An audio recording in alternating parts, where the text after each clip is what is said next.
রোগীদের বাড়তি চাপ সামাল দিতে হিমশিম অবস্থা জাতীয় হৃদরোগ ইনস্টিটিউটের।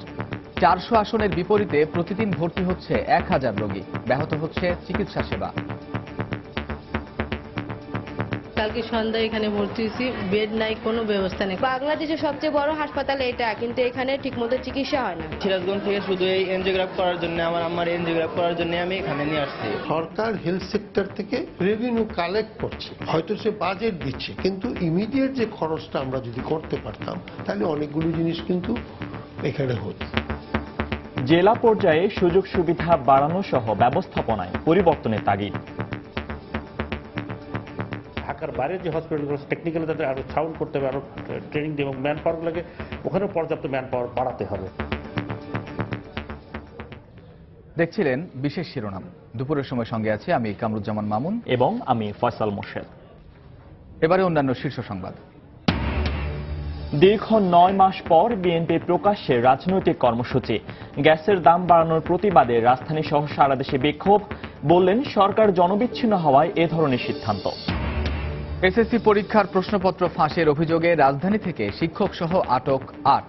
কেন্দ্র থেকে মোবাইলে ছবি তুলে 10 মিনিটে ফেসবুকে ছড়িয়ে দিত চক্রটি, জানালো ডিবি। কুমিল্লা সিটি কর্পোরেশন নির্বাচনে মনোনয়নপত্র জমা দিলেন আওয়ামী লীগ ও বিএনপির প্রার্থী। কোনো ধরনের অনিয়ম বরদাস্ত করা হবে না, হুঁশিয়ারি রিটার্নিং কর্মকর্তার। অবৈধভাবে আকৃতি পরিবর্তন করা বাস ট্রাকের কারণে বাড়ছে দুর্ঘটনা। দুদফা সময় বাড়িয়েও ফিরিয়ে আনা যায়নি সঠিক মাপে, নানা অজুহাত মালিক পক্ষের।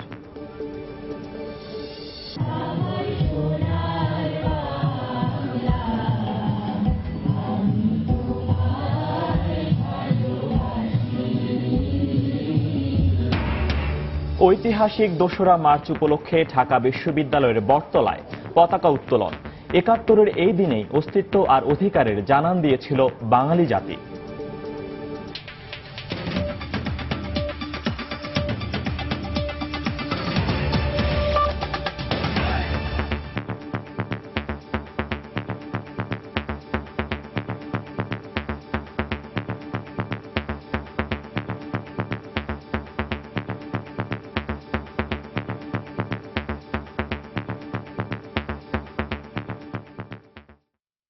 স্থানীয় পর্যায়ে চিকিৎসা দিতে না পারার কারণে দেশের প্রত্যন্ত অঞ্চল থেকে রাজধানীতে ছোটেন হৃদরোগীরা। প্রাথমিক চিকিৎসা, পরীক্ষা নিরীক্ষা, অপারেশন থেকে শুরু করে সবকিছুর জন্য ভরসা হয়ে ওঠে জাতীয় হৃদরোগ ইনস্টিটিউট। কিন্তু প্রয়োজনের তুলনায় সিটের স্বল্পতা, লোকবলের অভাব আর স্থানীয় পর্যায়ে চিকিৎসায় অব্যবস্থাপনার কারণে হিমশিম খেতে হচ্ছে দেশের একমাত্র বিশেষায়িত এই হাসপাতালটিকে। সিলিয়া সুলতানার প্রতিবেদন। বারান্দা জুড়ে দুপাশে বেড ফেলে কোনোমতে রোগীদের সেবা দেওয়ার চেষ্টা করছে জাতীয় হৃদরোগ ইনস্টিটিউট ও হাসপাতাল। ওয়ার্ডগুলোতেও মেঝেতে জায়গা খালি পাওয়া যায় না, এমনকি পরীক্ষা নিরীক্ষা করতে গেলেও আলাদা কক্ষ দেয়া দুষ্কর। জায়গার অভাবে সেটিও চলে সিঁড়ির কাছে বা মেঝেতে। হাসপাতালটিতে শিশুদের জন্য আলাদা ওয়ার্ড নেই। নারীদের ওয়ার্ডে 45টি বেডের বিপরীতে আছে প্রায় 200 জন রোগী। পুরুষদের ওয়ার্ডেও রোগীর সংখ্যা সিটের তুলনায় 2-3 গুণ বেশি। সব মিলে 414 সিটের হাসপাতালে প্রতিদিন ভর্তি থাকেন গড়ে 1000 রোগী। কিন্তু রোগী বাড়লেও বাড়েনি হাসপাতালের লোকবল, যন্ত্রপাতি, ঔষধ আর খাবার দাবার সহ সার্বিক সুযোগ সুবিধা। তাই রোগীদের অভিযোগও প্রচুর। বেডের সংখ্যা কম, জায়গা কম। বাংলাদেশের সবচেয়ে বড় হাসপাতাল এটা, কিন্তু এখানে ঠিকমতো চিকিৎসা হয় না। কালকে সন্ধ্যায় এখানে ভর্তি হয়েছি, বেড নাই, কোনো ব্যবস্থা নেই। দেশের বিভিন্ন বিভাগীয় এবং জেলা শহরগুলোর সরকারি হাসপাতালগুলোতে হৃদরোগ বিভাগ থাকলেও সেখানে আসলে পরিপূর্ণ সেবা পান না রোগীরা। অন্যদিকে ছোট ছোট পরীক্ষা নিরীক্ষা করার জন্য হৃদরোগীদের আসতে হয় রাজধানীতে। কর্তৃপক্ষ বলছে যন্ত্রপাতি থাকা সত্ত্বেও শুধুমাত্র লোকবলের অভাবে এসব যন্ত্রপাতি থেকে যাচ্ছে অকেজো। এজন্য রোগীদের যেমন পড়তে হচ্ছে ভোগান্তিতে, অন্যদিকে সক্ষমতা না থাকা সত্ত্বেও এই ইনস্টিটিউটকে নিতে হচ্ছে রোগীদের বাড়তি চাপ। সিরাজগঞ্জ থেকে শুধু এই এনজিওগ্রাফ করার জন্য আমার আম্মার এনজিওগ্রাফ করার জন্য আমি এখানে নিয়ে আসছি। এখানে আসছিল আমার ইকো করানোর জন্য। পোলা ডাক্তার বলছে যে হার্টের সমস্যা হয়েছে, ঢাকা নিয়ে যা। আসলে পরীক্ষা দেয়, ওষুধ দেয়, চলে যায়, ব্যথা কমে যায়। এরকম করতে করতে 3 বছর ধরে আমি এই হাসপাতালে আসা যাওয়া করতেছি। রোগীর সংখ্যা বাড়ানোর একটাই কারণ যে আমরা কিন্তু নো বলতে পারি না কোনো পেশেন্টকে, কিন্তু অন্য যে কোনো হসপিটালে ঢাকা শহরে যাবে দেখেন তারা বলে দিবে যে বেড খালি নাই বলে একটা সিল মেরে আমাদের কাছে পাঠিয়ে দিবে। আমাদের যেটা করতে হবে, ঢাকার বাইরে যে হসপিটালগুলো টেকনিক্যালি তাদের আরো সাউন্ড করতে হবে, আরো ট্রেনিং দিয়ে এবং ম্যান পাওয়ারগুলোকে ওখানেও পর্যাপ্ত ম্যান পাওয়ার বাড়াতে হবে। এদিকে চিকিৎসা বিশেষজ্ঞরা বলছেন বিশেষায়িত হাসপাতালগুলোর ব্যবস্থাপনায় পরিবর্তন আনা উচিত। সরকারি হাসপাতালে অনেক চার্জ নেয়, ফি নেয়, কিন্তু এই ফি তো চলে যাচ্ছে রেভিনিউতে। হাসপাতালের তো এটা খরচ করার ক্ষমতা নেই। তাহলে সরকার হেলথ সেক্টর থেকে রেভিনিউ কালেক্ট করছে, হয়তো সে বাজেট দিচ্ছে, কিন্তু ইমিডিয়েট যে খরচটা আমরা যদি করতে পারতাম তাহলে অনেকগুলো জিনিস কিন্তু এখানে হতো। বিশেষজ্ঞরা বলেন স্থানীয় পর্যায়ে প্রাথমিক চিকিৎসা নিশ্চিত করা গেলে হৃদরোগীদের মৃত্যুর আশঙ্কা 25% কমে আসে। সেলিয়া সুলতানা, সময় সংবাদ, ঢাকা। এই মুহূর্তে রাজধানীর শেরেবাংলা নগরে জাতীয় হৃদরোগ ইনস্টিটিউটে রয়েছেন আমাদের সহকর্মী ফেরদৌস লিপি। সরাসরি চলে যাচ্ছি তার কাছে।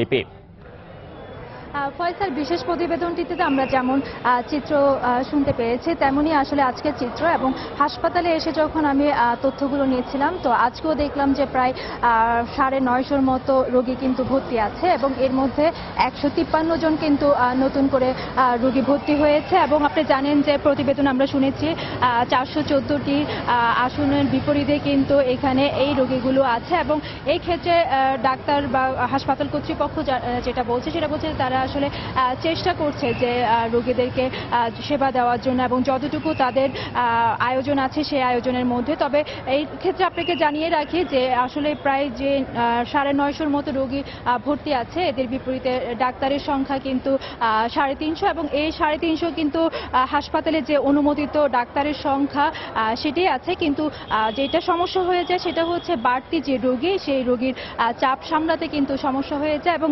এর বাইরে আপনি জানেন যে হাসপাতালের বহির্বিভাগ আছে, এবং এই বহির্বিভাগে কিন্তু গড়ে প্রায় 750 মতো রোগী আসে প্রতিদিন, এবং আজকেও কিন্তু বেলা 2টা পর্যন্ত প্রায় 200 মতো রোগী এসেছে। এবং তারা বলছে যে মানে যে পরিমাণ চাপ তাদের আছে সে পরিমাণ ক্ষেত্রে কিন্তু যে যন্ত্রপাতি কিংবা আদার যে অন্যান্য যে সুযোগ সুবিধা সেগুলোর অভাব রয়েছে। এবং পরিচালক বলছেন যে তারা কিন্তু রোগীদের সমস্যাগুলো শোনার জন্য ইতিমধ্যেই তারা বিভিন্ন ধরনের আয়োজনগুলো করছে, বিশেষ করে রোগীর স্বজন এবং রোগীদের সাথে তারা মত বিনিময় যে সভা করছেন প্রতি সপ্তাহে সে অনুষ্ঠিত হয়, এবং এই ক্ষেত্রে তারা কিন্তু সরকারের কাছে বাড়তি যে যন্ত্রপাতি এবং হাসপাতালে যে সুযোগ সুবিধা সেটার জন্য আবেদন করেছে। তো ফয়সাল, এই ছিল আমার কাছে এখনো পর্যন্ত হৃদরোগ ইনস্টিটিউটের সর্বশেষ তথ্য। চিকিৎসা সেবায় নানা অব্যবস্থাপনার খবর নিয়ে আমাদের সাথে রাজধানীর শেরেবাংলা নগরে জাতীয় হৃদরোগ ইনস্টিটিউট থেকে সরাসরি যোগ দিয়েছিলেন সহকর্মী ফেরদৌস লিপি। যাচ্ছি পরবর্তী প্রসঙ্গে। দীর্ঘ 9 মাস পর রাজনৈতিক কর্মসূচি পালন করেছে বিএনপি। গ্যাসের দাম বাড়ানোর প্রতিবাদে রাজধানী সহ সারা দেশে অবস্থান কর্মসূচি করে দলটি। রাজধানীর ইঞ্জিনিয়ার্স ইনস্টিটিউশন মিলনায়তনের সামনে অবস্থান নিয়ে বিএনপি নেতারা মন্তব্য করেন, গ্যাসের দাম বাড়ানোর সিদ্ধান্ত গণবিরোধী। তারা অবিলম্বে দাম কমানোর দাবি জানান। বিএনপি চেয়ারপারসন বেগম খালেদা জিয়াকে বাদ দিয়ে নির্বাচন অনুষ্ঠানের চেষ্টা করা হলে জনগণ তা প্রতিহত করবে বলেও হুঁশিয়ারি উচ্চারণ করেন দলটির শীর্ষ নেতারা। গ্যাসের মূল্যবৃদ্ধির প্রতিবাদে পূর্ব ঘোষিত অবস্থান কর্মসূচিতে অংশ নিতে সকালেই রাজধানীর ইঞ্জিনিয়ার্স ইনস্টিটিউশন মিলনায়তনের সামনে সমবেত হন বিএনপি ও এর অঙ্গ ও সহযোগী সংগঠনের নেতাকর্মী ও সমর্থকরা। দলের মহাসচিব মির্জা ফখরুল ইসলাম আলমগীর সহ অন্যান্য শীর্ষ নেতারাও এই কর্মসূচিতে যোগ দেন। কর্মসূচি চলাকালে সরকার বিরোধী বিভিন্ন স্লোগান দেওয়া হয়। পরে গ্যাসের দাম বৃদ্ধির সমালোচনা করে বক্তব্য রাখেন শীর্ষ নেতারা। তারা বলেন, সরকার জনবান্ধব নয় বলেই অযৌক্তিকভাবে গ্যাসের দাম বাড়িয়ে জনগণকে বিপাকে ফেলছে।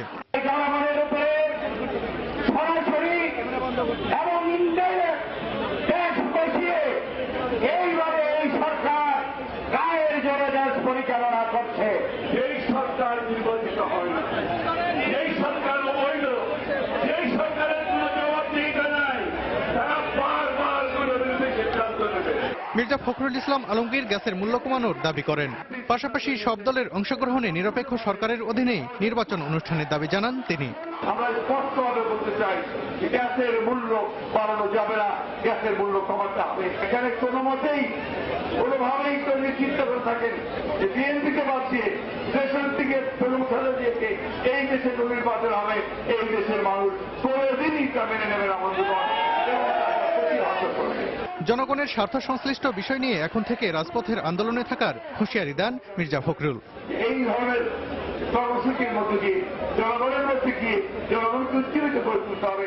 সালাউদ্দিন সুমন, সময় সংবাদ, ঢাকা। এদিকে কেন্দ্রীয় কর্মসূচির অংশ হিসেবে দেশের বিভিন্ন স্থানে অবস্থান কর্মসূচি পালন করেছে বিএনপি ও এর অঙ্গ সংগঠন। কর্মসূচি পালনকালে রাজশাহীতে 4 জনকে আটক করেছে পুলিশ। সকালে রাজশাহীর মালোপাড়ায় দলীয় কার্যালয়ের সামনে অবস্থান কর্মসূচি পালন করে মহানগর বিএনপি। একই সময়ে শহরের কোর্ট শহীদ মিনার এলাকায় জেলা বিএনপির সমাবেশে বাধা দেয় পুলিশ। এ সময় 4 জনকে আটক করা হয়।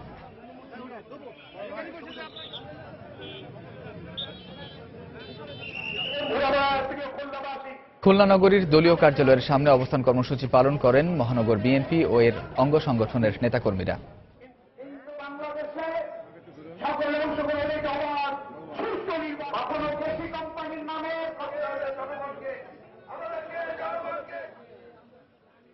ময়মনসিংহ শহরের নতুন বাজার এলাকায় দলীয় কার্যালয়ে অবস্থান কর্মসূচি পালন করে বিএনপি।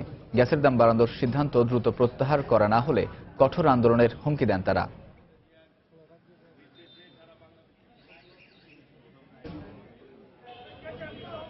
এছাড়া চট্টগ্রাম ও বরিশাল সহ দেশের বিভিন্ন স্থানে অবস্থান কর্মসূচি পালন করে বিএনপি। কুমিল্লা সিটি কর্পোরেশন নির্বাচনে মনোনয়নপত্র জমা দিয়েছেন মেয়র ও কাউন্সিলর প্রার্থীরা। উৎসবমুখর পরিবেশে মনোনয়নপত্র জমা দেন আওয়ামী লীগের মেয়র প্রার্থী আঞ্জুম সুলতানা সীমা ও বিএনপির প্রার্থী সদ্য সাবেক মেয়র মনিরুল হক সাক্কো। নির্বাচিত হলে একটি সুন্দর ও পরিচ্ছন্ন নগর গড়ে তোলার প্রতিশ্রুতি দেন উভয় প্রার্থী।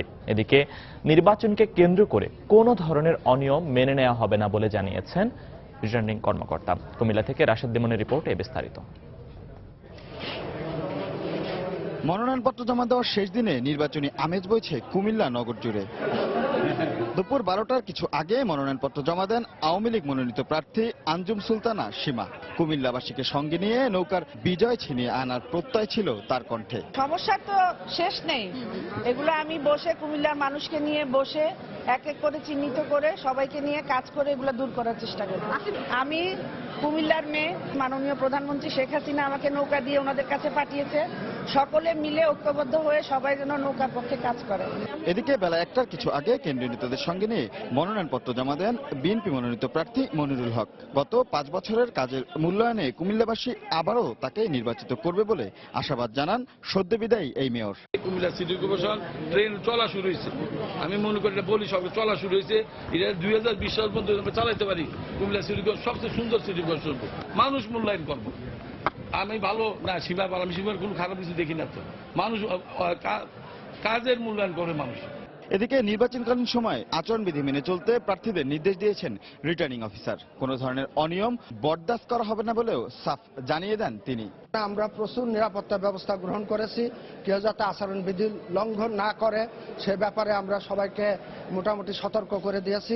আগামী 30 মার্চ অনুষ্ঠিত হবে কুমিল্লা সিটি কর্পোরেশন নির্বাচনের ভোট গ্রহণ। কুমিল্লা সিটি নির্বাচনে আনুষ্ঠানিকতার আরও একটি ধাপ পার করলেন প্রার্থীরা। এরপরে যাচাই বাছাই শেষে প্রতীক বরাদ্দের পালা, আর তারপরই আনুষ্ঠানিকভাবে নির্বাচনী প্রচারণায় মাঠে নামবেন প্রার্থীরা। রাশেদ লিমন, সময় সংবাদ, কুমিল্লা। দর্শক, এই মুহূর্তে কুমিল্লা রিটার্নিং কর্মকর্তার কার্যালয়ে আছেন সহকর্মী রাশেদ লিমন। আমরা সরাসরি চলে যাচ্ছি তার কাছে। রাশেদ। মামুন, আজকে সকাল থেকেই কিন্তু আমরা দেখেছি যে এই যে রিটার্নিং অফিসার যে কুমিল্লা কার্যালয় রয়েছে সেখানে কিন্তু যে সকাল থেকে যে প্রার্থীরা মনোনয়নপত্র জমা দিয়েছেন, এর আগে আমরা দেখেছি যে মোট যে রিটার্নিং অফিসের পক্ষ থেকে যেটি নিশ্চিত করা হয়েছে যে মেয়র পদে মোট 6 জন, কাউন্সিলর পদে 193 জন এবং সংরক্ষিত নারী কাউন্সিলর পদে কিন্তু 45 জন মনোনয়নপত্র সংগ্রহ করেছিলেন। এবং এর আগে আজকের আগে কিন্তু খুব কম সংখ্যকই জমা পড়েছে এবং এখন পর্যন্ত আজকে যেহেতু 2টা পেরিয়ে গেছে, আমরা সকাল থেকে দেখছি যে বলতে গেলে উৎসব মুখর পরিবেশেই কিন্তু এখানে মনোনয়নপত্র জমা দেওয়া চলছে। এবং আমরা দেখেছি যে প্রার্থীরা যখন বাইরে থেকে এই রিটার্নিং অফিসারের কার্যালয়ের দিকে আসছে তখন আসলে তাদের সঙ্গে নেতাকর্মী কিংবা শুভাকাঙ্ক্ষীরা থাকলেও রিটার্নিং অফিসারের কার্যালয়ে তখন যারা ঢুকছেন তারা কিন্তু প্রার্থী সহ যে 5 জন মনোনয়নপত্র জমা দেওয়ার যে বিধি সেগুলো কিন্তু আসলে মেনেই কিন্তু তারা প্রত্যেকটি প্রার্থীর ক্ষেত্রে আমরা দেখেছি সেই বিধিবিধান মেনেই কিন্তু তারা আসলে জমা দিচ্ছেন। এবং এখন পর্যন্ত মেয়র পদে কিন্তু আমরা দেখেছি যে বিএনপি আওয়ামী লীগের পরেও আরও একজন জেএসডি রব পক্ষ থেকে আরও একজন প্রার্থী শিরিন আক্তার, উনি কিন্তু তার এই মনোনয়নপত্র মেয়র পদে জমা দিয়েছেন। অর্থাৎ বিএনপির সাবেক মেয়র এখানে বিএনপির পক্ষ থেকে জমা দিয়েছেন, আওয়ামী লীগের পক্ষ থেকে জমা দিয়েছেন সীমা, এবং এর মোট 3 জন মেয়র প্রার্থী। এছাড়া কাউন্সিলর পদে আমরা এখনো প্রায়, যেহেতু 5টা পর্যন্ত মনোনয়নপত্র জমা দেওয়া যাবে, সেক্ষেত্রে আমরা দেখছি যে কাউন্সিলর পদে কিন্তু প্রায় 110 জনেরও বেশি প্রার্থী তারা কিন্তু মনোনয়নপত্র জমা দিয়েছেন। এবং সাধারণ যে নারী কাউন্সিলর রয়েছে, সাধারণ কাউন্সিলরের পাশাপাশি সংরক্ষিত মহিলা কাউন্সিলর, সেখানেও কিন্তু আমরা দেখেছি যে প্রায় 25 থেকে 26 জন প্রার্থী এখন পর্যন্ত জমা দিয়েছেন। এবং শেষ বেলায় হয়তো আরও কিছু এই মনোনয়নপত্র জমা পড়তে পারে। এবং 5 এবং 6 এই 2 দিন থাকবে যাচাই বাছাই প্রক্রিয়া, এবং 14 তারিখ পর্যন্ত কিন্তু প্রার্থীরা এই প্রার্থিতা প্রত্যাহার তাদের কাছে সুযোগ থাকবে। এবং সেক্ষেত্রে তার পরের দিনই কিন্তু এই নির্বাচন কমিশনের পক্ষ থেকে যে আনুষ্ঠানিকভাবে প্রতীক বরাদ্দ করা হবে। যদিও মেয়র পদের ক্ষেত্রে যে যারা দলীয় পদে মনোনয়ন নিয়েছেন তারা কিন্তু আসলে তাদের প্রতীক নির্দিষ্ট থাকলেও কিন্তু আনুষ্ঠানিকতা শেষ করেই তারা আসলে প্রতীক পাওয়ার পরেই আনুষ্ঠানিকভাবে এই নির্বাচনী মাঠে প্রচারণায় নামতে পারবেন। তো এই ছিল এখনকার মতো। মামুন, আমার কাছ থেকে সবশেষ। দর্শক, কুমিল্লা সিটি কর্পোরেশন নির্বাচন প্রসঙ্গে জানাতে যোগ দিয়েছিলেন সহকর্মী রাশেদ লেমন। নির্বাচন কমিশনের পাশাপাশি নির্বাচনকালীন সরকারের সদিচ্ছার উপর সুষ্ঠু নির্বাচন নির্ভর করছে বলে মন্তব্য করেছেন বিশিষ্টজনরা। সকালে জাতীয় প্রেস ক্লাবে সুজন আয়োজিত এক গোলটেবিল বৈঠকে এ অভিমত তুলে ধরেন তারা। এ সময় নিজেদের যোগ্যতা প্রমাণের মাধ্যমে সব দলের আস্থা অর্জন করে নির্বাচনমুখী করাই বর্তমান নির্বাচন কমিশনের সবচেয়ে বড় চ্যালেঞ্জ বলেও মতামত ব্যক্ত করেন তারা। সব দলের জন্য সমতল ক্ষেত্র সৃষ্টি হবে এবং সব দল নির্বাচনে অংশগ্রহণ করবে, বিশেষত জাতীয় নির্বাচনে, এবং যার ফলে নির্বাচনটা প্রতিদ্বন্দ্বিতামূলক হবে। তাদের সবল হওয়া দরকার, তাদের সবল না হলে অনেক অসুবিধা হবে, অনেক সমস্যার সৃষ্টি হবে। তো সেই জন্য আমরা চাই যে তারা সবল হোক। সংসদ রেখে নির্বাচন এ পর্যন্ত এই উপমহাদেশের যে সমস্ত দেশের নির্বাচনী ব্যবস্থাপনা আমি পড়ছি সেখানে নেই। পাকিস্তানে তো কেয়ারটেকার গভর্নমেন্টের নিচেই ইলেকশন করা হয়। নেপাল এবং ভারতে একটি বিদায়ী সরকারের একটা ছোট রূপে ইলেকশন করানো হয়। তো কাজে এটা কিন্তু বড় একটি চ্যালেঞ্জ। নির্বাচন কমিশনকে চাচ্ছেন নিধিরাম সর্দার হিসাবে, যে কাজটা সে ঠিক মতো করবে, কিন্তু ঢাল নাই তলোয়ার নাই, এই নিধিরাম সর্দার দিয়ে তো আমার কোনো দরকার নাই। একে তো নির্বাচন কমিশনকে কাজ করতে হয় তার যে বিরাট কর্মী বাহিনী আছে তাদের মাধ্যমে। দুপুরের সময়ে আরো থাকছে। স্বাধীনতার 46 বছর পর বান্দরবানের দুর্গম থানচিতে পৌঁছেছে বিদ্যুতের আলো। পর্যটনের ব্যাপক প্রসারের সম্ভাবনা, কৃষি, স্বাস্থ্য ও শিক্ষাতেও উন্নয়নের প্রত্যাশা।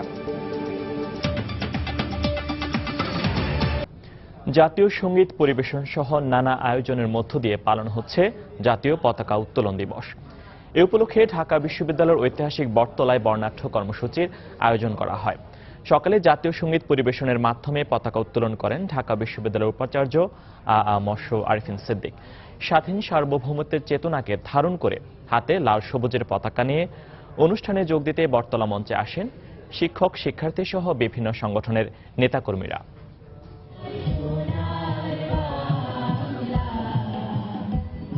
স্বাধীন সার্বভৌম বাংলার মুক্ত আকাশের বুকে উঠছে লাল সবুজের পতাকা, নেপথ্যে জাতীয় সঙ্গীত। 1971 সালের আজকের দিনে ঢাকা বিশ্ববিদ্যালয়ের বটতলায় মুক্তির জানান দিয়েছিল এই পতাকা। অর্জিত হয় স্বাধীনতা। তাই তো স্বাধীনতার 46 বছর পর সেই গৌরবোজ্জ্বল দিনটিকে আরেকটিবার স্মরণ করল ইতিহাস সচেতন বাঙালি।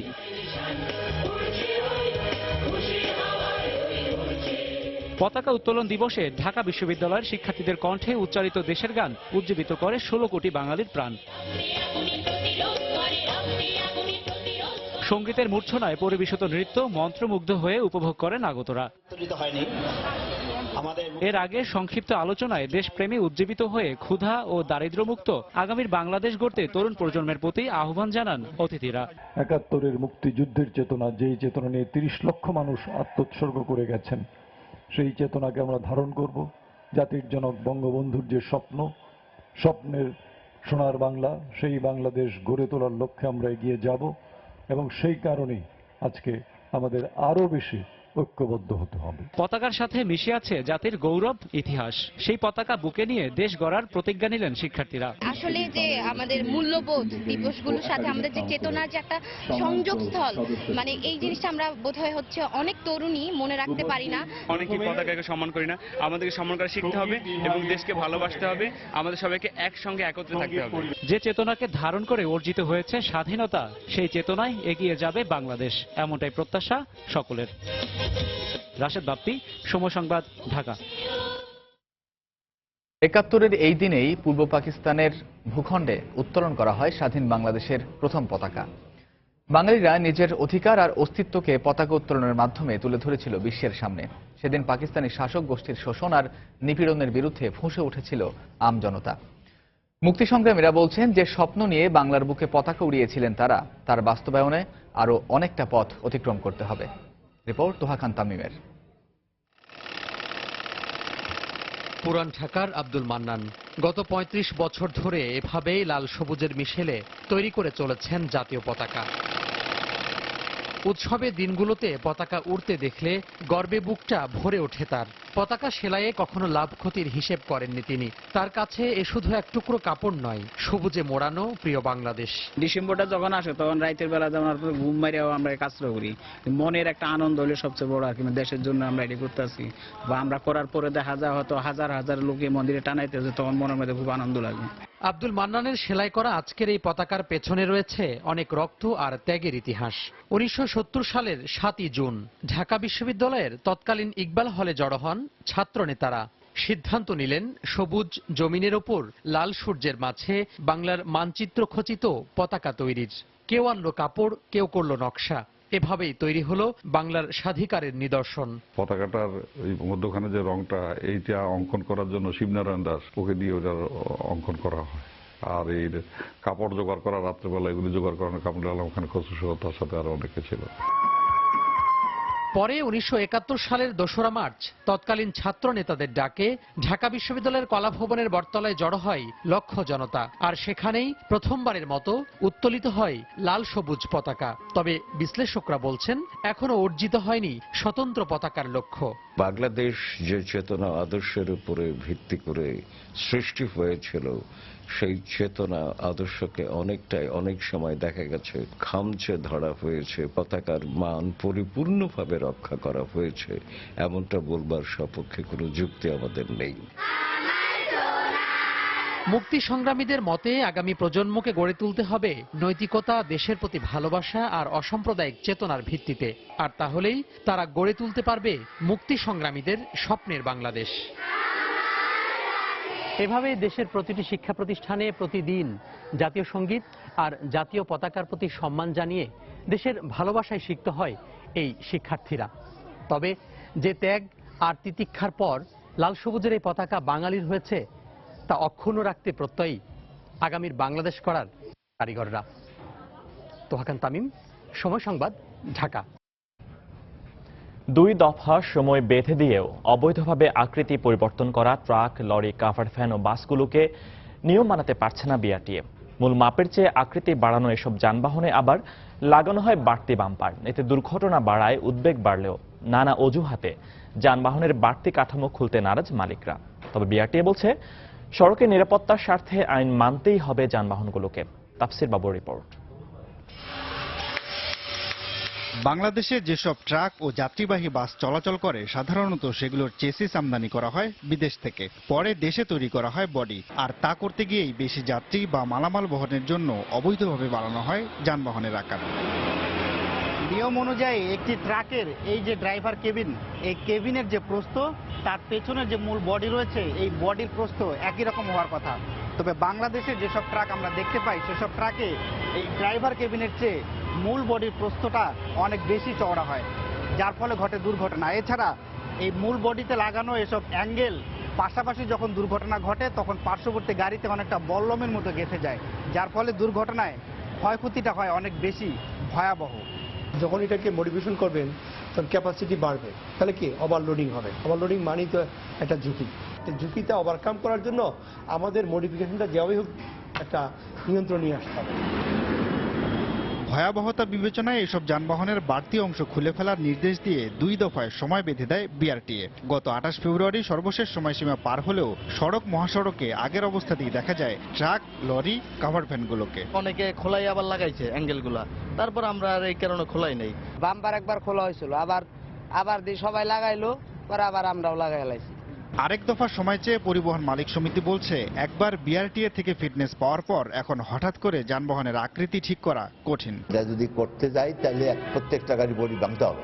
আমাদের কথা হচ্ছে যখন নতুন বডি করবে তখন এই যে গভর্নমেন্ট স্পেসিফিকেশনটা তৈরি করে দেবে, এইভাবে হবে এবং সেই মতো যদি হয় সেই নজরদারিও গভর্নমেন্টের করতে হবে, অর্থাৎ বিআরটিএ কি করতে হবে। তবে বিআরটিএ বলছে শেষ পর্যন্ত আইন মানতেই হবে মালিকদের। ব্যবহারকারী তার নিজের প্রয়োজনে গাড়ি হয়তো কোনো কোনো জায়গায় প্রস্থে বৃদ্ধি করে, কোনো কোনো জায়গায় তার হাইটে বৃদ্ধি করে, কিন্তু সেই জিনিসগুলো সম্পূর্ণ অবৈধ। অবশ্যই এর বিরুদ্ধে আমরা অ্যাকশনে যাব। সংস্থাটি বলছে দুর্ঘটনার ঝুঁকি কমাতে আইনের সর্বোচ্চ প্রয়োগই করবেন তারা। বডি বৃদ্ধি করছে তার বিরুদ্ধে। তাফসির বাবু, সময় সংবাদ, ঢাকা। পরিবহন ধর্মঘট ডেকে রাজধানীর গাবতলীতে পুলিশের গাড়ি ও পুলিশ বক্সে আগুন দিয়ে আইনশৃঙ্খলা বাহিনীর কাজে বাধা দেওয়ার ঘটনায় দারুসালাম থানায় 3টি মামলা করা হয়েছে। গতরাতে পুলিশ বাদী হয়ে 2টি ও আহত একজনের স্বজন ফেরদৌস নামে এক নারী অন্য মামলাটি করেন। পুলিশের 2টি মামলায় বাংলাদেশ ট্রাক শ্রমিক ইউনিয়ন ও গাবতলী বালুঘাট পরিবহন শ্রমিক ইউনিয়নের 46 নেতার নাম উল্লেখ করে 1000-এর বেশি অজ্ঞাতনামা ব্যক্তিকে আসামি করা হয়েছে। অপর মামলাটিতে অজ্ঞাতনামা 1000 ব্যক্তিকে আসামি করা হয়। মামলায় পুলিশের কাজে বাধা ও হত্যার উদ্দেশ্যে হামলা, সাধারণ মানুষকে জিম্মি করে দুর্ভোগ সৃষ্টি সহ নানা অভিযোগ উল্লেখ করা হয়েছে বলে জানিয়েছে পুলিশ। বুধবার স্বরাষ্ট্রমন্ত্রীর ঘোষণা দেওয়ার কয়েক ঘণ্টা পর এই মামলা করা হলো। মঙ্গলবার রাত থেকে ধর্মঘট পালনকারী শ্রমিকরা রাজধানীর গাবতলীতে ব্যাপক ভাঙচুর ও অগ্নিসংযোগের ঘটনা ঘটায়।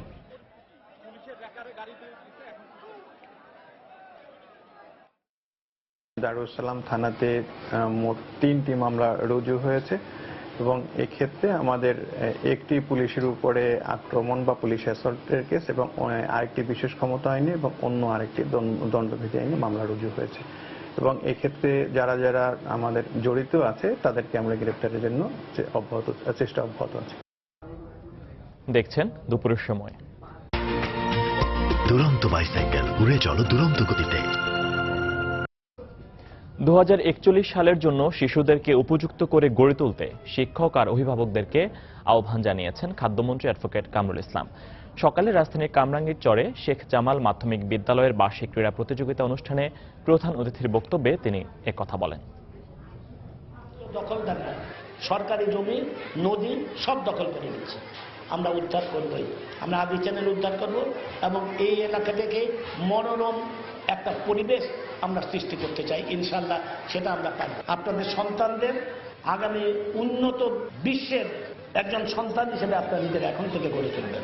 2041 সালকে টার্গেট করে আপনার সন্তানদের গড়ে তুলবেন। উন্নত বিশ্বের প্রতিযোগিতায় টিকে থাকার মতো আপনার সন্তানদের সেভাবে গড়ে তুলবেন। কোন রকম বিভ্রান্তকারীরা তাদেরকে যাতে ভুল পথে চালিত করতে না পারে সেদিকে শিক্ষক, অভিভাবক এবং প্রত্যেকের দৃষ্টি রাখার আহ্বান জানাচ্ছি। দেশের বিভিন্ন স্থান থেকে চলমান এসএসসি পরীক্ষার প্রশ্নপত্র ফাঁসে জড়িত থাকার অভিযোগে শিক্ষক সহ 8 জনকে আটক করেছে গোয়েন্দা পুলিশ। ডিবি জানায়, পরীক্ষার কেন্দ্র থেকে ছবি তুলে সমাধান করে মাত্র 10 মিনিটেই ফেসবুকের মাধ্যমে প্রশ্নপত্র ছড়িয়ে দিত এই চক্রটি। প্রশ্নফাঁস চক্রের হোতাদের ধরতে প্রশ্নপত্র প্রণয়নকারী শিক্ষক, সরকারি ছাপাখানা, বিজি প্রেস এবং প্রশ্নপত্র বন্টনের জায়গাগুলোতে নজরদারি করা হয়েছে বলে জানায় ডিবি। বেশ কিছুদিন ধরেই বিভিন্ন সামাজিক যোগাযোগের মাধ্যমে এসএসসি পরীক্ষার প্রশ্নপত্র ফাঁসের কথা উঠে আসছিল। সেই অভিযোগের ভিত্তিতেই অভিযানে নামে আইন শৃঙ্খলা বাহিনী। বুধবার রাতে রাজধানী ঢাকা সহ দেশের বিভিন্ন স্থানে অভিযান চালিয়ে একজন শিক্ষক সহ এই চক্রের 8 সদস্যকে আটক করে গোয়েন্দা পুলিশ।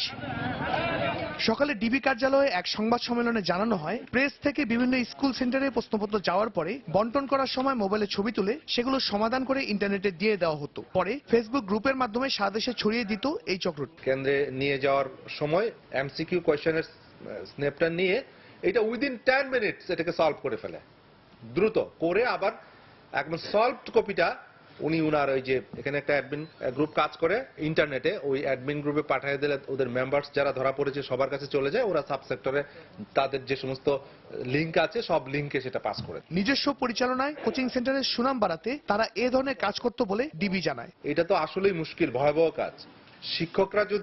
স্কুলের শিক্ষকরা যদি এই কাজে জড়িত হয়ে পড়ে তাহলে পরে তো শিক্ষা ব্যবস্থার উপর এটার বিরাট প্রভাব পড়বে। আমরা এটার উপর আরো কাজ করব, দেখি আরো কোনো চক্র, আরো কোনো গ্রুপ আমরা ধরতে পারি কিনা। এই ধরনের অভিযান অব্যাহত থাকবে বলেও ব্রিফিং এ জানানো হয়। দুই একজন যদি এরকম। শাহরিয়ার জামান দ্বীপ, সময় সংবাদ, ঢাকা। রাজধানীর বসুন্ধরা আবাসিক এলাকায় নিরাপত্তারক্ষীদের পিটুনিতে সহপাঠী নিহতের গুজব ছড়িয়ে পড়লে নর্থ সাউথ বিশ্ববিদ্যালয়ের শিক্ষার্থীরা বসুন্ধরা এলাকায় ব্যাপক ভাঙচুর করে। সকালে বিশ্ববিদ্যালয় ক্যাম্পাসের সামনে শিক্ষার্থীরা জড়ো হয়ে বসুন্ধরা এলাকায় ভাঙচুর চালায় এবং সেই সাথে বিক্ষোভ মিছিল করে। পরে সহপাঠী নিহত হওয়ার ঘটনা সত্য নয় জানার পর শিক্ষার্থীরা বিশ্ববিদ্যালয় ক্যাম্পাসের সামনে অবস্থান নেয়। বুধবার রাতে নর্থ সাউথ বিশ্ববিদ্যালয়ের বিবিএ ষষ্ঠ সেমিস্টারের ছাত্র শাহরিয়ার হাসনাত তপুকে বসুন্ধরার অ্যাপোলো গেটে একটি মোটরসাইকেল রাখাকে কেন্দ্র করে বসুন্ধরার নিরাপত্তারক্ষীরা পিটিয়ে গুরুতর আহত করে। পরে আহত অবস্থায় তপুকে প্রথমে অ্যাপোলো হাসপাতালে এবং পরে ঢাকা মেডিকেলে ভর্তি করান তার সহপাঠীরা।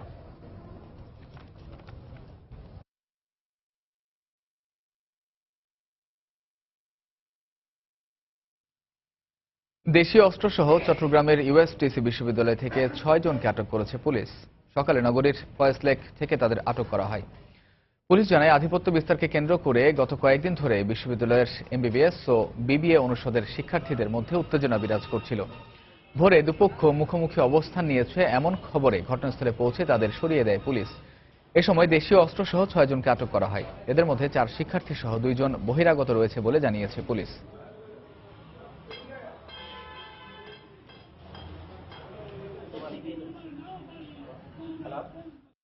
চারজন ছাত্র যারা ইউএসটিসি স্টুডেন্ট, তারা সন্ত্রাসী কার্যকলাপের উদ্দেশ্যে ইউএসটিসির ভিতরে প্রবেশ করেছিল এবং সেখানে আমরা অভিযান পরিচালনা করে তাদের হেফাজত থেকে মোট 5টি দেশীয় অস্ত্র উদ্ধার করেছি।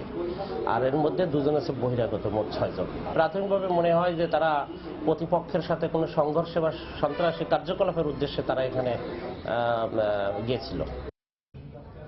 আদালতের নির্দেশের পরও হাজারীবাগ থেকে সাভারে ট্যানারি স্থানান্তর না করায় 154টি কারখানাকে আগামী 2 সপ্তাহের মধ্যে 30 কোটি 85 লাখ টাকা রাষ্ট্রীয় কোষাগারে জমা দেওয়ার নির্দেশ দিয়েছেন হাইকোর্ট।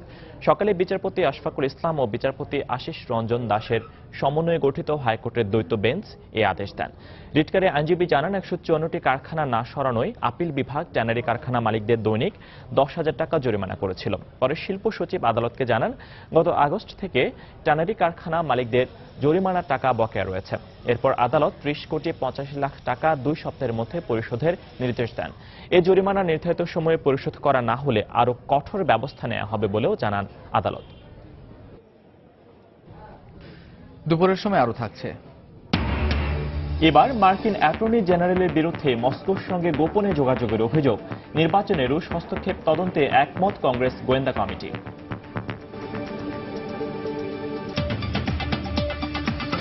স্বাধীনতার দীর্ঘ 46 বছর পর বান্দরবানের দুর্গম থানচি উপজেলায় পৌঁছেছে বিদ্যুতের আলো। সুবিধাবঞ্চিত মানুষের সুবিধার্থে 20 কোটি টাকা ব্যয়ে বাস্তবায়ন করা হয়েছে থানচি বিদ্যুতায়ন প্রকল্প। খুলে যাচ্ছে পর্যটন স্পটগুলোর সম্ভাবনার দুয়ার। আমূল পরিবর্তন আসবে কৃষি, স্বাস্থ্য ও শিক্ষা সহ বিভিন্ন ক্ষেত্রে। নুরজামাল আতিকের ক্যামেরায় থানচি ঘুরে এসে রিপোর্ট করেছেন শফিকুল আলম।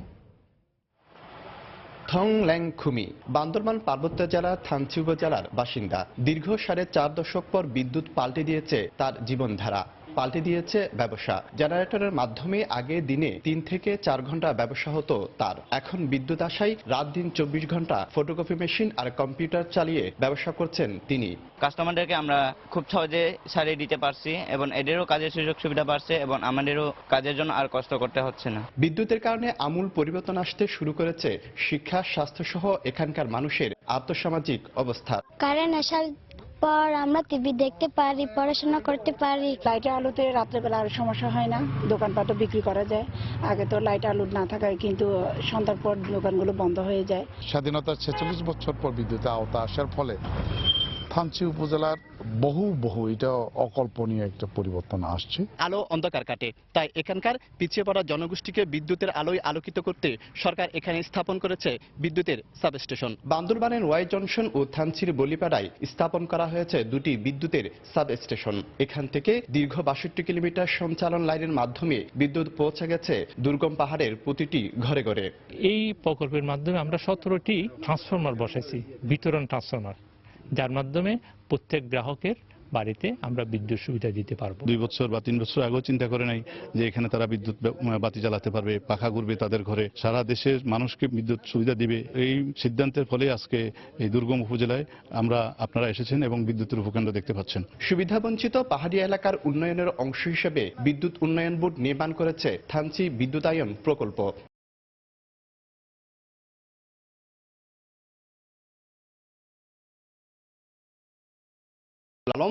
সময় সংবাদ, বান্দরবান।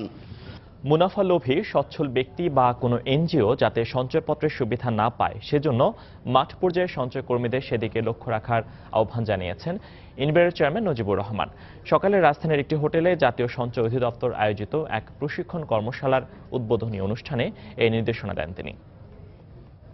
সচ্ছল কেউ, বিশেষ করে কিছু কিছু বিদেশি প্রতিষ্ঠান তাদের বিভিন্ন তহবিল বিনিয়োগে না খাটিয়ে তারা সঞ্চয়পত্র কিনে উচ্চ সুদের হার বা মুনাফার হার নেওয়ার অপপ্রয়াস চালিয়েছেন। সেটা সঞ্চয়ের যে পরিকল্পনা, সেই পরিকল্পনাকে ব্যাহত করছে। আমি এই বিষয়ে আপনারা যারা সঞ্চয়পত্র সেবা জনগণের কাছে পৌঁছে দেন তাদেরকে খেয়াল রাখার জন্য আমি অনুরোধ করছি। এদেশে জঙ্গিবাদের কোনো আশ্রয় হবে না, জনগণকে সঙ্গে নিয়ে এই বিষ বৃক্ষকে সমূলে উৎপাটন করা হবে বলে জানিয়েছেন ডিএমপি কমিশনার আসাদুজ্জামান মিয়া। সকালে নর্থ সাউথ বিশ্ববিদ্যালয়ের পক্ষ থেকে ডিএমপির কাছে 2টি গাড়ি হস্তান্তর অনুষ্ঠানে তিনি একথা বলেন। এ সময় রাজধানীর ঢাকার পরিপূর্ণ নিরাপত্তা নিশ্চিত করতে প্রত্যেক নাগরিকের একটি ব্যক্তিগত তথ্যসহ ইন্ডেক্স নাম্বার দেওয়ার কথাও জানান তিনি। বঙ্গবন্ধু এই সোনার বাংলায় কোন সন্ত্রাসী জঙ্গিবাদকে আশ্রয় দেওয়া হবে না এবং কোন জঙ্গিবাদের অস্তিত্ব ইনশাল্লাহ রাখা হবে না। আমরা সর্বোত্তম চেষ্টা করব জনসাধারণকে সাথে নিয়ে, সবাইকে সাথে নিয়ে, এদেশের শান্তিপ্রিয় নাগরিকদের সাথে নিয়ে এই বিষ বৃক্ষকে উৎপাদন করার জন্য এটা করব। বাংলাদেশের মাটিতে এটা হতে পারবে না ইনশাল্লাহ, এটা আমরা দমন করব। সেই ক্ষেত্রে আমি আপনাদের কাছে সব ধরনের সহযোগিতা। রেলমন্ত্রী মুজিবুল হক বলেছেন, যমুনা নদীতে বঙ্গবন্ধু রেল সেতু নির্মাণ হলে পূর্ব ও উত্তরাঞ্চলের মানুষের যোগাযোগ ব্যবস্থার আরও উন্নয়ন ঘটবে। সকালে রাজধানীর রেলওয়ে ভবনে এক চুক্তিসই অনুষ্ঠানে রেলমন্ত্রী এ মন্তব্য করেন। বঙ্গবন্ধু সেতু রেল সংযোগ নামের প্রকল্পে জাপানের ওরিয়েন্টাল কনসালটেন্ট গ্লোবালের সঙ্গে 747 কোটি টাকার পরামর্শক নিয়োগের চুক্তি করেছে রেলওয়ে। বাংলাদেশ রেলওয়ের পক্ষে চুক্তিতে সই করেন অতিরিক্ত মহাপরিচালক মোহাম্মদ কাজী রফিকুল আলম এবং ওরিয়েন্টাল কনসালটেন্ট গ্লোবালের পক্ষে ঢাকা অফিসের জেনারেল ম্যানেজার রাইসি ইসি। এই চুক্তির আওতায় প্রকল্পের পর্যবেক্ষণ, বিস্তারিত নকশা ও প্রাক্কলন প্রণয়ন এবং সার্বিক নজরদারি করবে এই আন্তর্জাতিক প্রতিষ্ঠানটি। তাদের রিপোর্টের ভিত্তিতে শুরু হবে এই প্রকল্পের মূল নির্মাণ কাজ। এই প্রকল্পে অর্থায়ন করছে জাপান সরকার। গত বছরের ডিসেম্বরে ক্রমবর্ধমান চাহিদা পূরণে বঙ্গবন্ধু সেতুর সমান্তরালে একটি আলাদা রেল সেতু নির্মাণের জন্য ৯,৭34 কোটি টাকার প্রকল্প একনেকে অনুমোদিত হয়। Dual gauge double rail line সংস্থাপন সহ 4.80 কিলোমিটার এলাকায় রেলওয়ে সেতু নির্মিত হবে। সেই সাথে সেতুর উভয় পাশে বঙ্গবন্ধু সেতু পূর্ব ও পশ্চিম স্টেশন পর্যন্ত রেল লাইন ও সিগন্যালিং ব্যবস্থার সংস্কার করা হবে। এই প্রকল্পটি আমাদের বাংলাদেশের জনগণের জন্য, যাত্রীদের জন্য বিরাট উপকারে লাগবে। বিশেষ করে পূর্বাঞ্চল, পশ্চিমাঞ্চল, উত্তরাঞ্চলের মাঝে যোগাযোগ ব্যবস্থায় বিরাট অবদান রাখবে। যাত্রী আসা যাওয়াতে অনেক সুবিধা পাবে, পণ্য পরিবহনে অনেক সুবিধা পাবে। সর্বমোট দেশের অর্থনৈতিক উন্নয়নে বিরাট ভূমিকা রাখবে। দেশের বাইরের খবর। যুক্তরাষ্ট্রের প্রেসিডেন্ট ডোনাল্ড ট্রাম্প মনোনীত অ্যাটর্নি জেনারেল জেফ সেশনসের বিরুদ্ধে রুশ রাষ্ট্রদূতের সঙ্গে গোপন যোগাযোগের অভিযোগ উঠেছে। বুধবার দেশটির বিচার মন্ত্রণালয় এই তথ্য প্রকাশ করে। দপ্তরের পক্ষ থেকে জানানো হয় যে রুশ রাষ্ট্রদূতের সঙ্গে সংশ্লিষ্টতার অভিযোগে সম্প্রতি ট্রাম্পের নিরাপত্তা উপদেষ্টা মাইকেল ফ্লিন পদত্যাগে বাধ্য হন রাশিয়ার সেই শীর্ষ কূটনীতিকের সঙ্গেই গত বছর ওয়াশিংটনে 2 বার গোপনে সাক্ষাৎ করেন জেফ সেশনস। তিনি এই বৈঠকের তথ্য গোপন করায় সেশনসের পদত্যাগ দাবি করেছেন ডেমোক্র্যাট নেতারা। তবে এসব অভিযোগ অস্বীকার করেছেন মার্কিন অ্যাটর্নি জেনারেল। এদিকে এবারের মার্কিন নির্বাচনে রাশিয়ার হস্তক্ষেপের বিষয়ে তদন্ত করতে সম্মত হয়েছে কংগ্রেস কমিটি। বিষয়টির খুঁটিনাটি খতিয়ে দেখা হবে বলে বুধবার জানান কমিটির সদস্যরা। এরই মধ্যে এই অভিযোগের বিষয়ে এফবিআই ও সিনেটের গোয়েন্দা বিষয়ক কমিটি তদন্ত শুরু করেছে।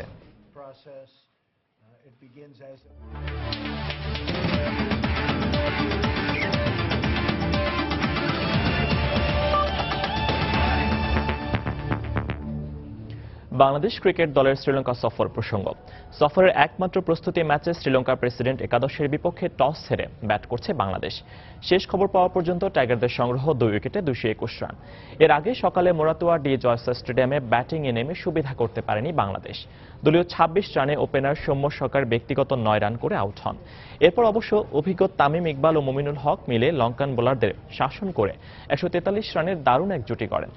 মুমিনুল 73 রানে রিটায়ার্ড আউট হলে তামিম ইকবাল তুলে নিয়েছেন সেঞ্চুরি। এই ম্যাচে সাব্বিরকে বিশ্রামে রেখে লিটন দাসকে নিয়েছে টিম ম্যানেজমেন্ট। 7 মার্চ গলে প্রথম টেস্টের পর 15 মার্চ কলম্বোর পিসারা স্টেডিয়ামে ঐতিহাসিক 100তম টেস্ট খেলবে বাংলাদেশ।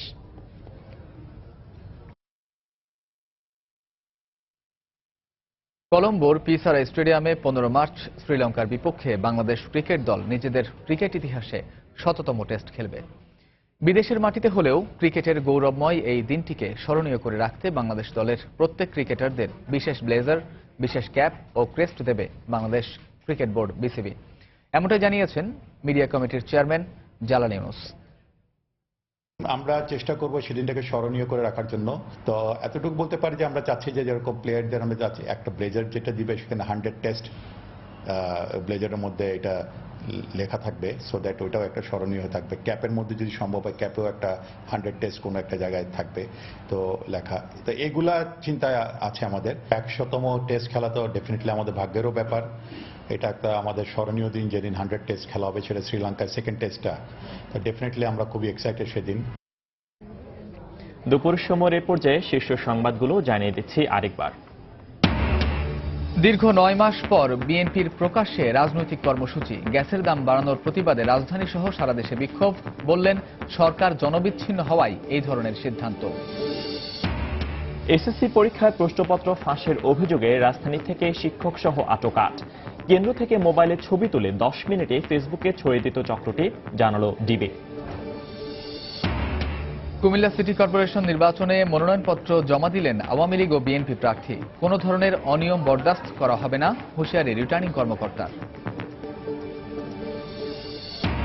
জাতীয় হৃদরোগ ইনস্টিটিউটে রোগী বাড়লেও বাড়ছে না সুযোগ সুবিধা। জনবল আর সিট সংকটে চিকিৎসা দিতে হিমশিম খাচ্ছে কর্তৃপক্ষ। ব্যবস্থাপনায় পরিবর্তন আনার তাগিদ।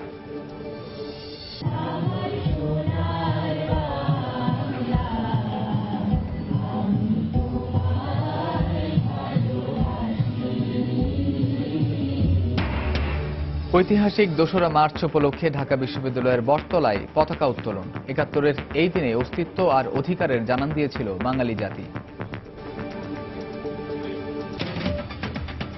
এই ছিল দুপুরের সময়। যে কোনো খবর পেতে ভিজিট করুন সময় নিউজ.tv আর সঙ্গে থাকুন সময়।